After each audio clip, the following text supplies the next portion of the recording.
Good morning बच्चों। आज पढ़ेंगे अपन क्लास 11 सब्जेक्ट ज्योग्राफी चैप्टर 3 है और वीडियो अपन पास 3 आ जाएगा। अपना लेसन का रहेगा आज जलवायु। जलवायु क्या है और मौसम क्या है, जलवायु में और मौसम में क्या अंतर है। मैंने कल भी आपको बताया था कि जलवायु और मौसम में क्या अंतर है। फिर एक बार वापस रिपीट कर लेते हैं अपन कि जलवायु में और मौसम में क्या अंतर होता है। देखिए, मौसम क्या है, वायुमंडल की वायुदाब की एक सीमित अवस्था होती है जो कि कम समय के लिए होती है, अल्पकाल के लिए होती है। जबकि जलवायु क्या है का तात्पर्य में जान लें कि वायुदाब की लंबी अवस्था होती है और मौसम की औसत दशाओं का मान होता है। इन दशाओं का औसत मान होता है जो लंबे समय तक चलती है।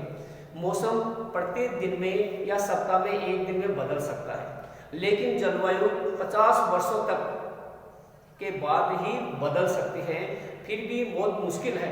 लंबे समय तक दीर्घ काल तक चलने वाली भौतिक क्रियाओं को बोलते हैं जलवायु, और अल्पकाल के लिए चलने वाली क्रियाओं को बोलते हैं मौसम। तो दोनों में अंतर समझ आ गया। तो सीधी भाषा में अपन बोल सकते हैं मौसम अल्पकालिक समय के लिए उत्पन्न होने वाली वायुमंडलीय दशा है, जबकि जलवायु क्या है, लंबे काल के लिए चलने वाली मौसम दशाओं का औसतन तापमान कहलाता है या औसतन वायुदाब कहलाता है। तो इस प्रकार से हम जलवायु के बारे में जान सकते हैं। आज पढ़ेंगे अपन भारतीय मानसून की प्रकृति, यानी भारत में मानसून किस प्रकार से बनता है। भारत में जो मानसून बनता है वो किस प्रकार से होता है, हम मानसून किसे कहते हैं और माउट किसे कहते हैं। देखिए, ग्रीष्म काल के अंदर जो वर्षा होती है हम उसे मानसून के नाम से जानते हैं, और इस मानसून से हमें 90% वर्षा प्राप्त होती है। कितनी होती है? 90%, यानी 90% मानसून से वर्षा प्राप्त होती है। मानसून से जो वर्षा होती है वो होती है हमारे 90% कब होती है? ये होती है ग्रीष्म काल में। कब होती है? ग्रीष्म काल के अंदर वर्षा होती है वो कहलाती है हमारे पास वर्षा कहलाती है मानसून, और उससे हमें प्राप्त होती है 90% वर्षा। कितनी होती है अपने पास में? 90% वर्षा प्राप्त होती है। दूसरे अपने पास शीतकाल के अंदर, कौन से अपने पास में? शीतकाल में जो वर्षा होती है वो कहलाती है अपने पास मावट, और ये होती है 10%। मावट होती है 10%। शीतकाल में होती है जो गेहूं की फसलों के लिए बहुत ही महत्वपूर्ण होती है, और ये जो वर्षा होती है वो 10% वर्षा होती है। और इन वर्षा के द्वारा जो वर्षा होती है हम उसे अपनी भाषा में मावट के नाम से जाना जाता है। तो ग्रीष्मकाल में वर्षा होने वाले को बोलते हैं मानसून, जिनसे 90% वर्षा होती है, और शीतकाल में जो वर्षा होती है 10% होती है, उसे मावट के नाम से जाना जाता है। ये हो गया अपने पास में। अब देखिए, बाहर का जो मानसून है वो किस प्रकार से बनता है। बाहर का जो हिस्सा दक्षिण हिस्सा है वो तीनों जल से घिरा हुआ है। कितने जल से घिरा हुआ है? तीनों जल से घिरा होता है। तो पृथ्वी का कोई भी धरातल अगर तीनों जल से गिरा होगा तो हम उसे प्रायद्वीप की श्रेणी में रखा जाएगा। इसलिए भारत को भी प्रायद्वीप कहा जाता है। क्यों कहा जाता है? कि भारत का जो पूर्व पश्चिम भाग है वो अरब सागर से घिरा हुआ है, और पूर्वी भाग बंगाल खाड़ी से घिरा हुआ है, और दक्षिणी भाग हिंद महासागर से घिरा हुआ है। तीनों जल से घिरे होने का भारत को क्या बोलते हैं? एक प्रायद्वीप कहा जाता है। भारत क्या कहा जाता है? एक प्रायद्वीप कहते हैं। और इसी प्रायद्वीप के द्वारा हमारे पास अरब सागरीय मानसून और बंगाल खाड़ी का मानसून बनता है। तो दो प्रकार का मानसून बनता है, अरब सागरीय मानसून और बंगाल खाड़ी का मानसून बनता है, जिससे भारत के समस्त क्षेत्र के अंदर वर्षा होती है। अब जो मानसून बन जाता है तो मानसून बनने के बाद जिन क्षेत्रों में बहुत तेज वर्षा होती है, मानसून से जिन क्षेत्रों में बहुत ज्यादा वर्षा होती है उसे अतिवृष्टि क्षेत्र कहते हैं। क्या कहते हैं उसे? अतिवृष्टि प्रदेश कहा जाता है। जिस मानसून से जिन क्षेत्रों में 200 से 300 सेंटीमीटर से भी अधिक वर्षा हो जाती है हम उसे अतिवृष्टि प्रदेश के नाम से जाना जाता है। किससे हुआ? ये मानसून से वर्षा होती है। तो मानसून से जिन क्षेत्रों में सर्वाधिक वर्षा होती है उन्हें अतिवृष्टि प्रदेश के नाम से जाना जाता है।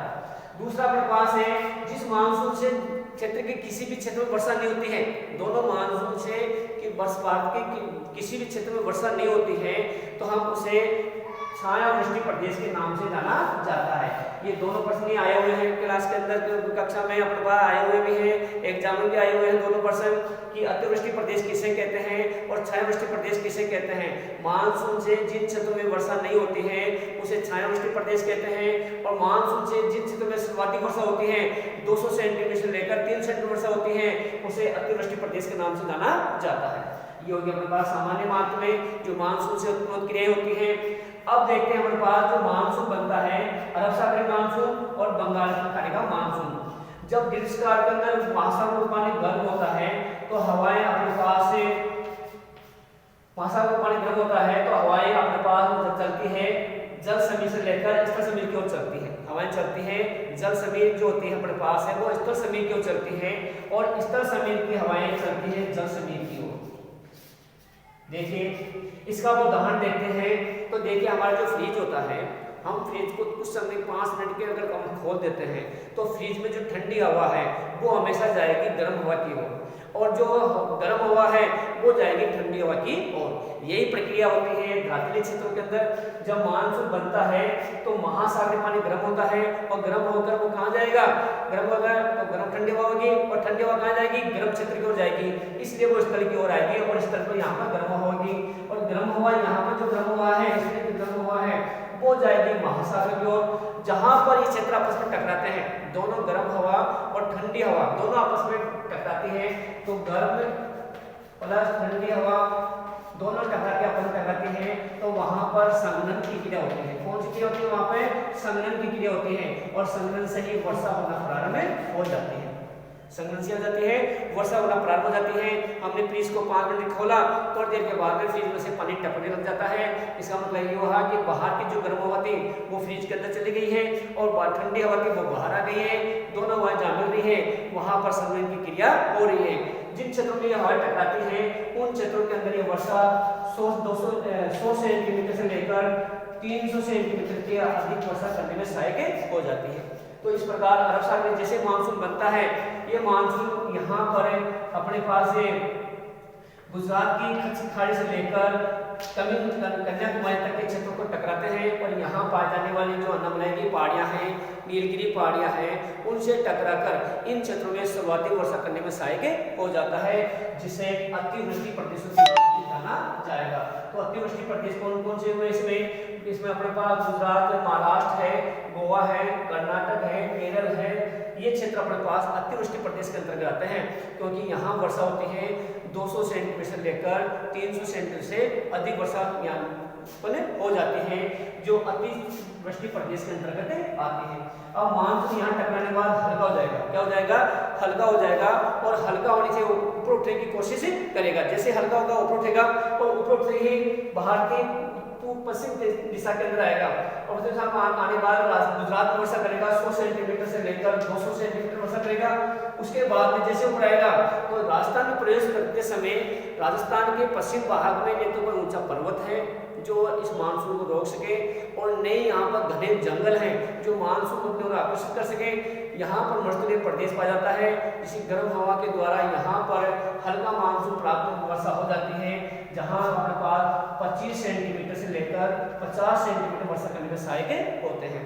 और मानसून सीधा अपने पास पंजाब होता हुआ हिमाचल प्रदेश के द्वारा हिमालय पर्वत तक पहुँच जाता है। जब मानसून वापस से पुनर्वर्तन होता है, वापस आता है, उस समय राजस्थान के पूर्वी भाग के अंदर मानसून का विच्छेदीकरण कहलाएगा या निवर्तन काल कहलाएगा। जब मानसून वापस लौट के आता है उस समय राजस्थान के पूर्वी भाग से गुजरता है। कौन से गुजरता है, राजस्थान के पूर्वी भाग से कोटा, बूंदी, बारा, झाड़ोती, कोटा, ये जो क्षेत्र है अपने पास है, इन क्षेत्र गुजरता है, उदयपुर है, इन क्षेत्र गुजरता है। तो इसमें जो भरतपुर है, अलवर है, अलवर, भरतपुर, जोधपुर, अलवर, भरतपुर, कोटा, बूंदी, बारा, झालावाड़, उदयपुर, डूंगरपुर, बांसवाड़ा, इन क्षेत्रों के अंदर वर्षा करने में सहायक हो जाता है और यहाँ वर्षा जाती है 50 सेंटीमीटर से लेकर 75 सेंटीमीटर वर्षा होती है। कब होती है, जब मानसून का निवर्तन काल होता है, वापस लौटता है मानसून, उस समय वर्षा करने में सहायक होता है। इस प्रकार मानसून वापस महासागरीय क्षेत्र में आकर समाप्त हो जाता है। इस प्रकार अरब सागरीय मानसून की स्थिति उत्पन्न हो जाती है और अरब सागरीय मानसून इस प्रकार से बाहर के इन क्षेत्रों में वर्षा करता हुआ पश्चिम भाग से पूर्वी भाग में गुजरता हुआ वापस मानसून वहीं पर समाप्त हो जाता है। जिससे मानसून वापस लौटता है उसे मानसून का निवर्तन काल कहते हैं। और मानसून प्रारंभ होता है उस समय मानसून से राजस्थान के पश्चिम भाग में 25 से 50 सेंटीमीटर वर्षा होने में सहायक होती है और यहाँ पर बहुत कम वर्षा होती है, इसलिए राजस्थान के पश्चिम भाग को छायावृष्टि प्रदेश के नाम से जाना जाता है। तो देखिए दोनों ही प्रदेश, इस मानसून से दोनों ही प्रदेश उत्पन्न होते हैं। यहाँ पर पास महाराष्ट्र है, गोवा, तमिलनाडु है, गोवा, कर्नाटक और केरल है, वो अतिवृष्टि प्रदेश के अंतर्गत आएंगे, जबकि राजस्थान इसका छायावृष्टि प्रदेश के अंतर्गत आता है।